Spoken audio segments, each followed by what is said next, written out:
Among Batman's rogues gallery, one who's long had an interesting connection with his alter ego Bruce Wayne is Two-Face, aka Harvey Dent.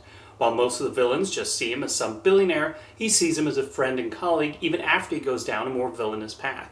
And that's just one of several reasons he is such a fascinating antagonist. He's also one of those characters that has not been altered too much since his introduction in the comics. Two-Face came largely from Batman co-creators Bob Kane and Bill Finger, with him originating in the comic story The Crimes of Two-Face in 1942, although in that story he was named Harvey Kent, with his surname eventually changed to Dent to avoid relations with Clark Kent.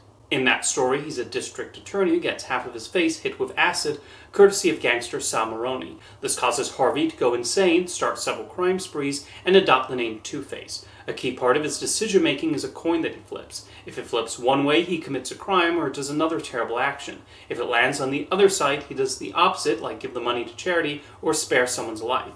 Even as the reason for his disfigurement changes, his former career as a district attorney and reliance on his coin has remained pretty much the same since then.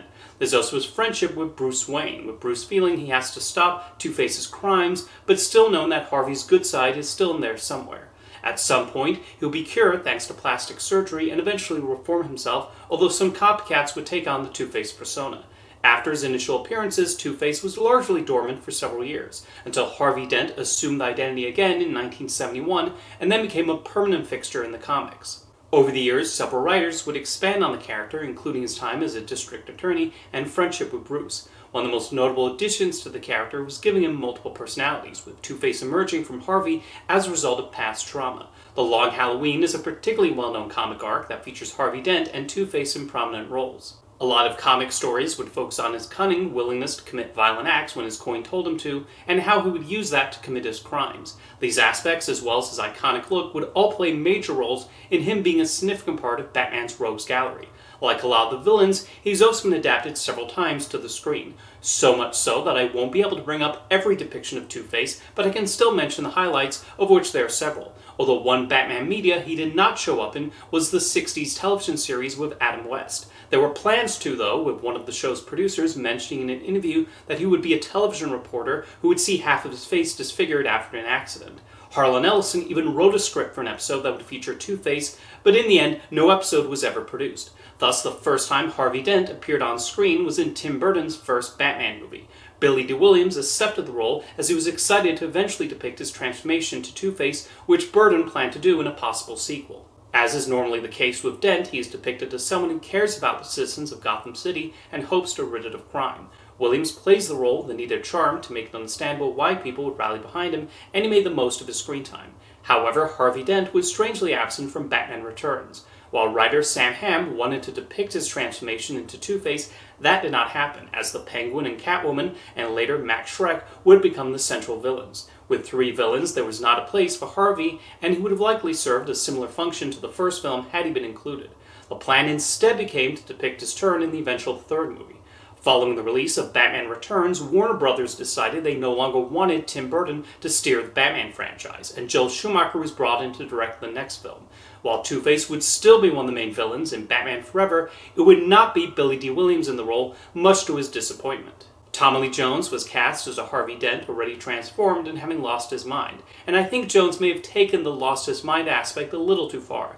As I discussed in my character profile on The Riddler, he went really over the top with his portrayal and seemed to try to outdo Jim Carrey in how much scenery he could chew. We do see a glimpse of a more serious Two-Face in his first scene, but that's immediately replaced with a cackling and wacky depiction. I do like the visual idea of his lair being divided in two, and his henchwoman representing the two sides of his, well, not really personalities, because he largely displays one personality throughout the movie. Although in some way Two-Face could almost be representative of Schumacher's Batman films. There was a serious, darker side that wanted to come out, but the films got wackier because of the demands of the studio, who wanted something more crowd-pleasing. Of course, a popular version of the character would appear in Batman the Animated Series, voiced by Richard Mole. We actually spend a few episodes with Harvey Dent when he's a district attorney who's close friends with Bruce Wayne, and he even becomes engaged to Poison Ivy at one point. He is depicted as having a split personality, which he tries to keep hidden, but in a fight with a gangster threatening to unveil this results in an accident that leaves him disfigured. He then transforms into Two-Face and would sometimes get involved with other Gotham City criminals. Despite this change in him, he still maintains a lot of respect for Bruce. In the episode where Dr. Hugo Strange discovers Bruce is Batman and reveals it to a couple of villains, Two-Face finds the whole idea absurd. Their friendship thus allows for a slightly different dynamic with Two-Face compared with the other foes Bruce deals with, though he obviously still tries to stop his criminal activities. When Christopher Nolan set about rebooting the Batman movies, Harvey Dent was a character he wanted to include from the beginning. After all, duality would end up being a major theme throughout the entire trilogy. However, Batman Begins already had a lot of major characters, as it not only focused on Bruce Wayne becoming the Caped Crusader, but also his battles against Carmine Falcone, Ra's al Ghul, and the Scarecrow. Harvey Dent would have been one character too many. He would be introduced in The Dark Knight, which would allow for more screen time to flesh him out. Aaron Eckhart did a superb job playing the role and depicting his drive to make Gotham a safer place for everyone. You see his determination and the growing respect Bruce Wayne has for him as he recognizes a part of himself in the district attorney. Harvey also delivers probably the signature line of the movie, that you either die hero or live long enough to see yourself become the villain. That would sadly happen to him too when the Joker caused him to lose half his face, and the trauma of losing Rachel does a real number on him.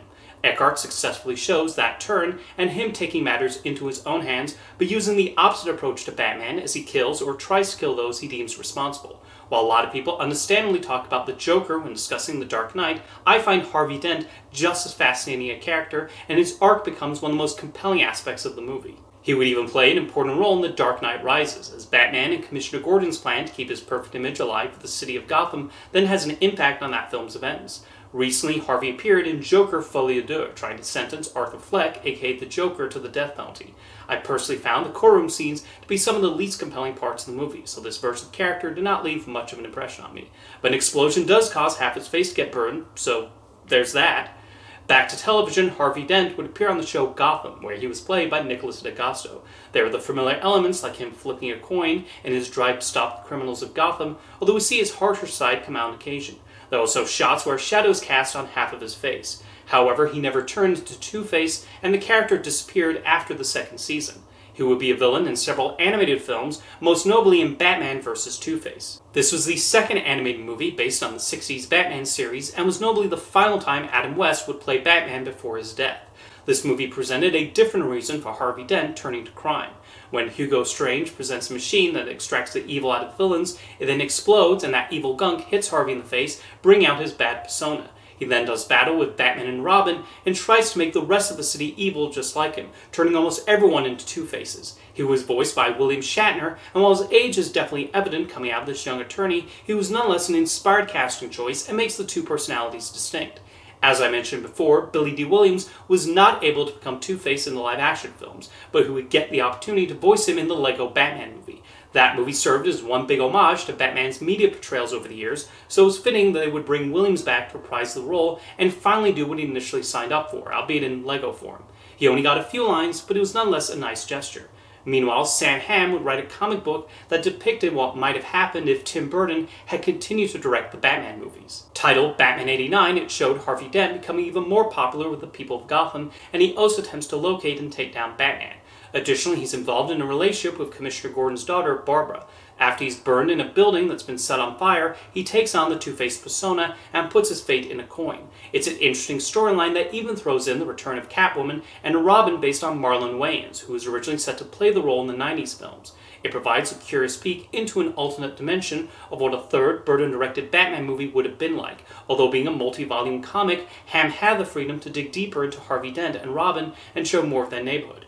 As you can see, Two-Face is a character that has inspired multiple comic writers and filmmakers, and even as they played around with him, the general idea of being a man with two faces and letting the flip of a coin inspires choices has been constant. He has definitely earned his place as one of the best adversaries Batman has ever fought. See you next time.